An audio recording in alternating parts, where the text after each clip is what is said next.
All right. Okay, so we're back. We got a special one. Excuse me, please to move your king off of the table. What, on these things here? Yes. Oh, my bad. No free avo. Okay, let's start over. All right, so we're back. We got a special one today. We got the nice intimate setting we here in the downtown area. You know what I'm saying? And we got a better field trip budget today. Yes. The field trip budget has stepped up. You know what I'm saying? And we got a special one because we got a legend in the building. You know what I'm saying? Like, this man has reached to levels before a lot of artists have seen in this city or in this country. You know what I'm saying? And it's unique because we interview a lot of Toronto artists, and this man is representing from the West Coast. You know what I'm saying? Yes. So with no further ado, we have the legend Madchild in the motherfucking building. Productive. It's fucked up when I say I fucked up again. Falling on my face and I get back up again. Guess I'm addicted to the suffering. Yes. Yes, sir. Yes. Thanks for having me. Appreciate it. Thanks for coming. Yeah, man. It's a fucking honor to have you do this with us, man. Yes, man. I appreciate it. Okay, even you're on tour right now, right? Yeah. Yeah, now that I'm feeling the vibe, I'm feeling really alive. I don't need any advice, do you realize? You're doing the tour with Dizzy, right? Yeah, I tour with Dizzy, right? Just like 24 shows, just across the country. It's light work. Wow. Light work. Yeah, I just did 55 shows in America right before this. See what I'm saying? Okay. All right, so I did the whole thing in my Porsche too. When I showed up, they had a van with like 7 dudes, and I was like, you guys are fucking crazy if you think I'm getting in that van with you. So they're like, there's no way you're going to make it. I was like, fuck that, I'm going to make every show. And at the end, they were like, oh shit, you did it. I just put the top down. I drove the whole thing all the way, New York, Miami, all the way back to LA. Wow. The whole country. I did it in a Porsche. 55 shows, made every show on time. Wow. It was fun. Sounds like you live in LA now, right? Back and forth, LA, and I guess we'll get to it, but I just got off a fucking bad Xanax addiction like 17 months ago. So I went to a place called Victoria, which is close to Vancouver, where I'm from, just to like kind of press reset and get off that shit. Yeah. So now I'm going back and forth. Like I got a spot in LA and Victoria. Okay. So even with all the touring that you've done, what do you think is your most memorable tour? I don't remember much, to be honest with you. Most memorable tour. Probably like going way back, like Swollen Members days. That shit was crazy. Like, A different perspective, select effective, next hit or exit. The younger the rest is boom, you'll inject it. like it was surreal. A lot of stadium tours back then, and you know, tour buses and like 40, 50 bitches on the bus, or ladies on the bus every night. Like it was, you know, like 4 guys. Like that shit was surreal. It was crazy. It was like a 5-6 year wave that we rode that was insane. But I mean, I had a couple crazy tours as a solo artist too. It just depends, because I have this whole like lifestyle of being super fucked up and then getting sober for a few years. So some of the tours could have been a lot more fun, but I was sober. Yeah.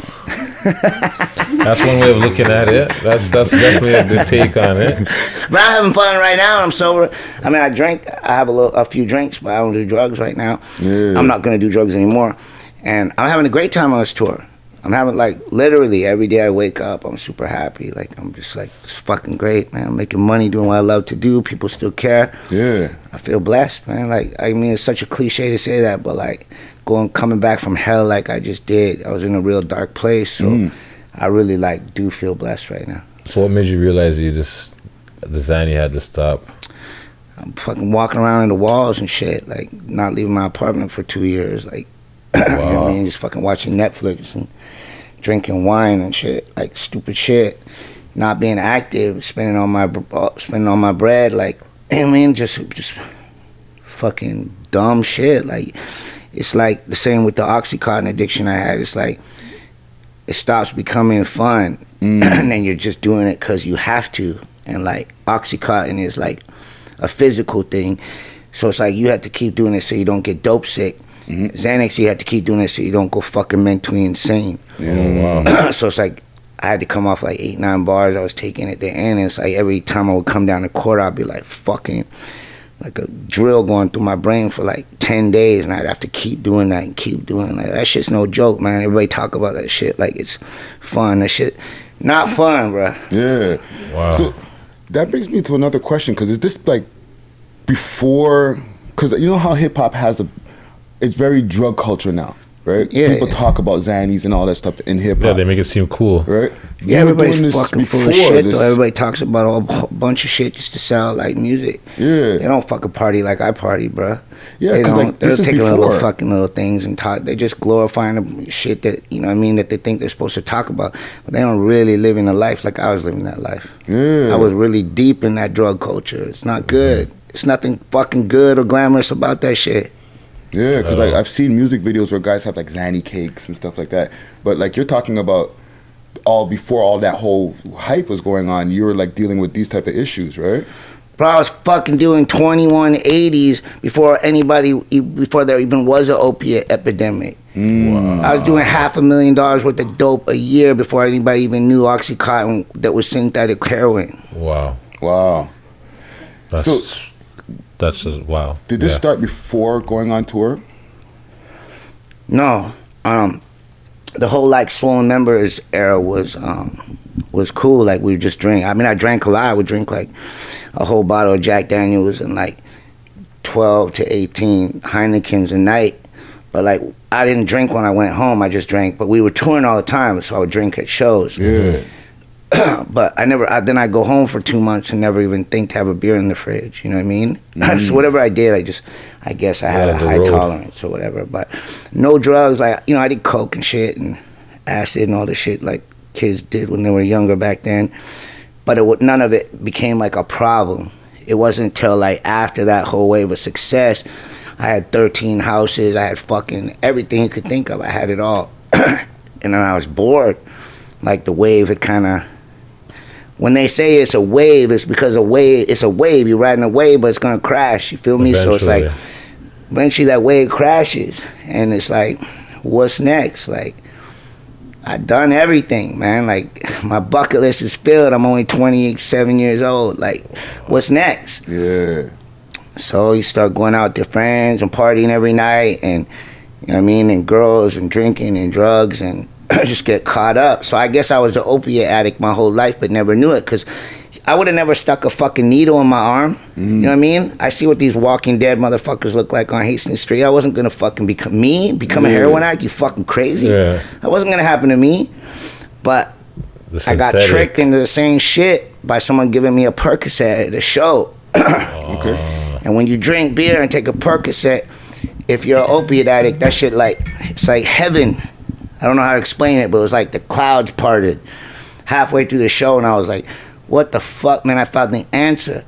But at that time, I thought it was like something you would find in your parents' bathroom cabinet. It seemed harmless. Yeah. And long story short, the 1 Percocent turned into 10, 10 turned into 20, 20 turned into 360, which turns into fucking 2180s, because you don't want to take all that aspirin and get all puffed up like Elvis was.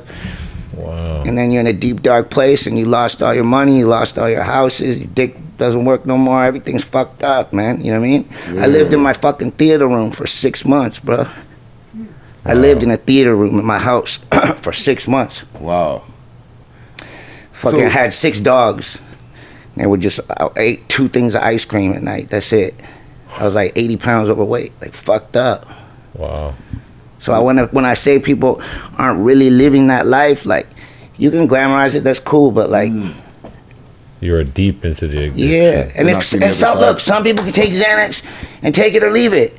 All the power to them. Some people can fucking get high and just do it like a normal person. That's great. But like talking about it all the time, eventually you're gonna end up in rehab, homeboy. Like, that's it. Yeah. What do you think was your rock bottom? Because like I think I just explained that. Yeah, I was living in my fucking theater room for 6 months. That sounds like pretty much rock bottom. And you say you lost your houses, and you hear the man said lost all his houses, dick's not working. He's in his theater room, 6 dogs eating ice cream. That was it. That sounds like rock bottom. That was it. I was driving. Like I said, I driving. I said it on the breakfast television this morning. I was driving to go pick up like $7 grand worth the dope. And like a tear just ran down my eye, and I looked in the mirror of my whip, and I knew right there my lips were purple. I said, I'm gonna die or I'm gonna quit. And I called my mom. I said, yo, man, it's gonna be over. So my parents came, and my family is amazing, and shout out to them, and they helped me, and it was hell, bro. It was like a fucking dolphin trying to flip out of my own skin. Like, I wanted to off myself. Like, the pain is so, you can't even describe, like, the fucking torturous pain that you go through coming off drugs like that. Yeah. Wow. Now, even with... Guys having a fun interview so far? Yeah.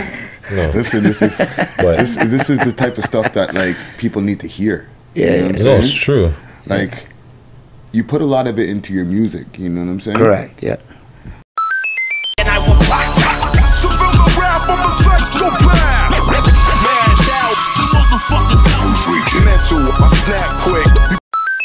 So, when you were going through all those things, how did you stay focused on even making music, or were you just fucking, I'm gonna get fucked up and go in the studio? I wasn't. Like, all the achievements that I've had and all the success I've had has been in between those time periods. So, like, imagine where I'd be right now if I didn't fuck off 10 years of my life. I got where I got from the 10 out of the 20 years that I wasn't high. Yeah. The 10 years I was high, I didn't get shit done. I fucked off all my shit, all my money. Wow. Then I keep coming back and became a millionaire again, and then get caught up on a new drug and fucking lose it again. Yeah. And now I'm fucking third time around, rebuilding again. I'm gonna be a millionaire again. In the past, though, I'm just trying to keep it together. I tried staying grounded, and some people...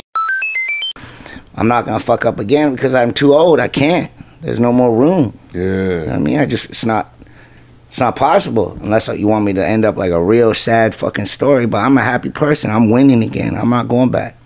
Yeah, man, and you've achieved a lot. You know what I'm saying? I hear that in your music also. Appreciate tracks that I've listened to, because I honestly, before I wasn't listening because I haven't heard about anything for a minute, and then you played the one track last night, and then I just started doing more research of the track, and you're saying, yeah, I'm the one that's basically letting this shit slip through my fingers with being a fuck up and whatever. You can only stick your hand in the fire so many times, man. Like, exactly. So I reflect on that shit now, though. But like now, I'm in a different place mentally and spiritually. Like, I just did a thing called like Recovery Day in Winnipeg. It was super lit. Like a whole bunch of people just celebrating like being on a good path.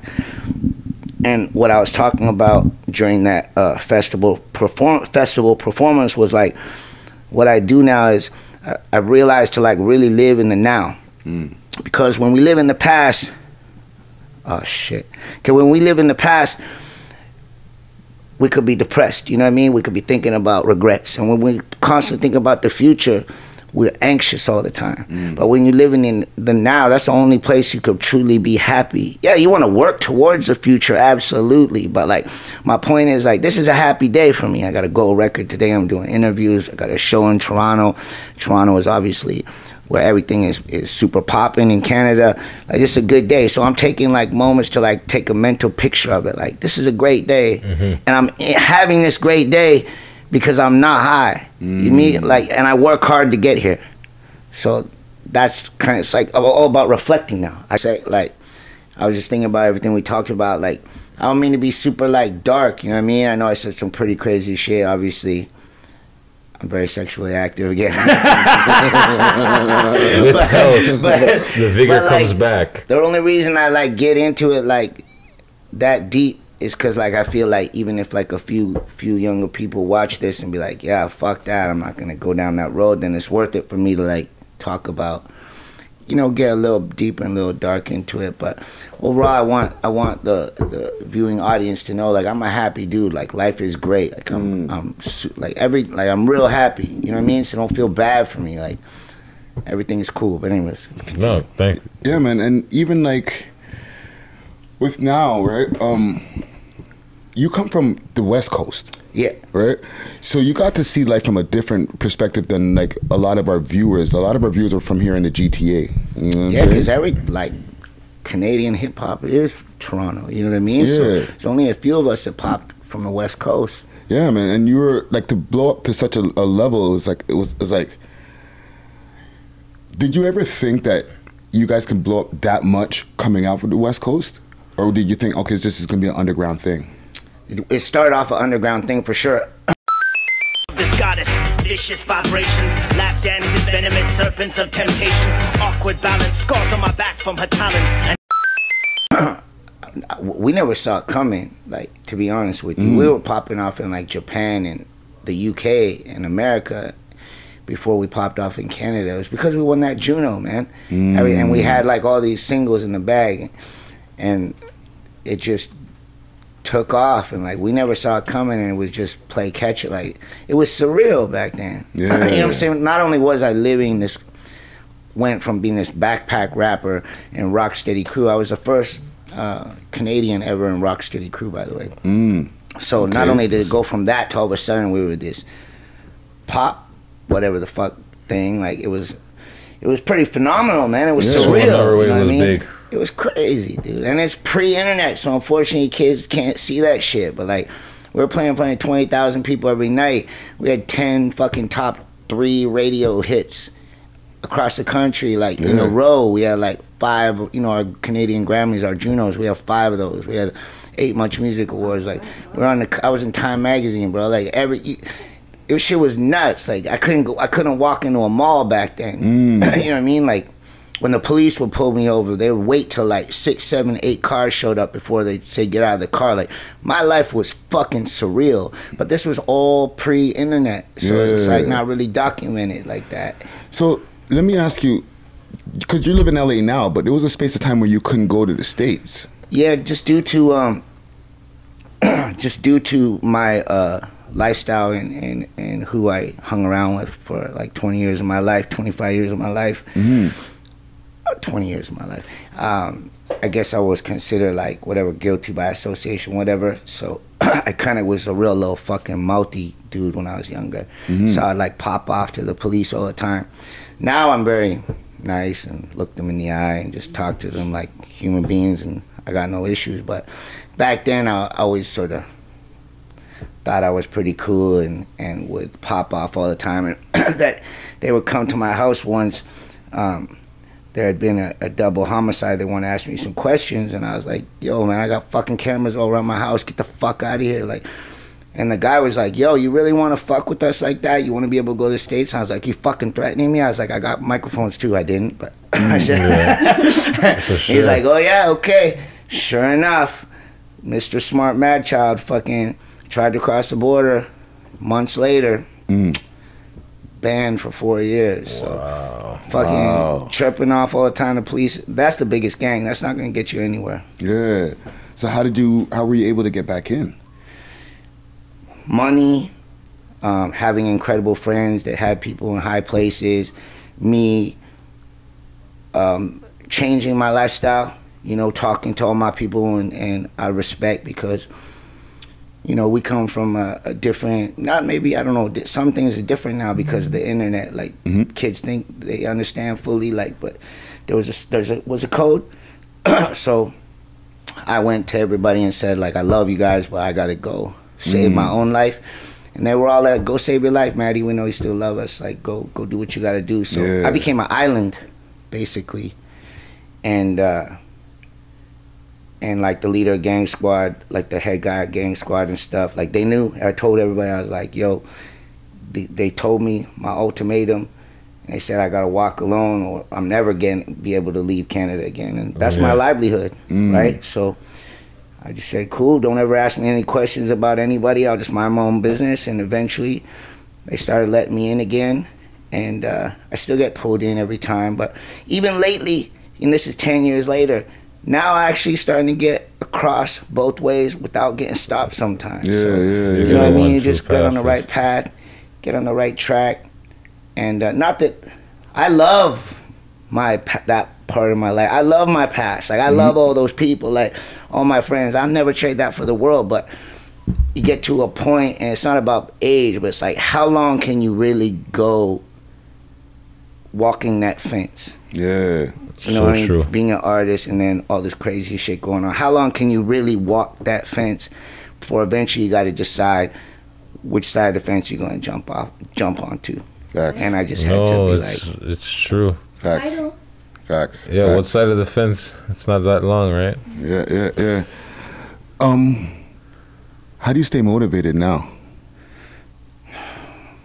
Well, when you're an addict, which I'm a recovering addict, the good thing about getting off of negative addictions is you become addicted to positive things. So my work ethic is out of control, like when I'm clear. Yeah. So I'll catch out real quick. Like, I'm about to do something. I don't know if you realize this, but if you really think about it, no one's done what I'm about to do. No one's come back a third time. To these fakes and these hoes making cake off my name. Now the bakery's closed. It's fun gathering. It's fun gathering. It's You can level. It depends what you level measure as a level of success. But I've had 2 extreme rounds of success, and the only reason that they both stopped is because I was self-destructive and tore my own life down. Once again, I'm taking precautions not to allow that to happen again. It's not going to happen this time. Yeah. And I'm just built like that I'm going to succeed again. I might be on the top of a different mountain this time, and it might be a different version of success, but I'm going to get there again. Yeah. And no one, if you really think about it, has done what I'm about to do. Nice. Madchild in the motherfucking building. So that's that. Open book. So what do you got coming up next? Lots of new music. So I really like what the kids are doing. Like, I'm not one of those old grumpy dudes like, real hip hop. Nah, fuck that, man. It's a vibe. Like, I like new music. I love what the kids are doing. Like I said earlier, if you're not paying attention to what kids are doing, you're fucking retarded. Like, you're crazy. So, but I'm known for being extremely lyrical. Right? Like, I snap on beats. Like, I'll fucking rip someone's head off. And I don't want to change that about myself. That's who I am. So now I'm fucking with all these trap beats. at the ceiling while I'm drilling. No more exercise. They're trying to get me off these drugs by giving me electrolytes. I know I'm fucking up now because I'm up in the... But like figuring out how to flex on them but still snap. And that, I believe that is, it's all about reinventing when you come back, and I believe that is the right lane for me. Dope. Looking forward to it. Yeah, man. Yo, enough respect for taking the time to chop it up with us, especially like, you know, you got the show coming up tonight, you know, you're about to rip it up here in Toronto, so it's very appreciated, you know what I'm saying? I'm honored to be here, honored to be in Toronto, and like, honestly, I know I let a lot of people down, and I know I hurt a lot of people's feelings, like in the West Coast, and shout out to Vancouver and Edmonton and Calgary and all the love and support that you guys have given me. And I know I let you guys down, like I understand that, but I don't think it touched people in Ontario as deeply. You know what I mean? They weren't as closely embracing what I was doing. Yeah. They were showing love, but like, I'm really feeling love out here right now. You know what I mean? Like, I don't think I let people down so personally out here. So I'm really feeling love out here first right now. So thank you to Toronto and all the cities in Ontario, you know what I mean, for showing me love. And I feel it, like just walking around downtown, walking around the streets, people just shouting out and saying I'm doing good. Like, it means a lot to me. Thank you. Thank you, man. We definitely appreciate you, man. Yeah, man. Madchild in the motherfucking building. We did it. We got another one, you know what I'm saying? World's Most Smoked Out Podcast. Yeah, but we didn't smoke, as you noticed, because we're... They smoked a bunch of blunts right on the balcony. But yeah, it was a very good interview. Definitely. Let's get it. Cheer. Thank you, sir. Yeah, that ended good. I like how we turned it around.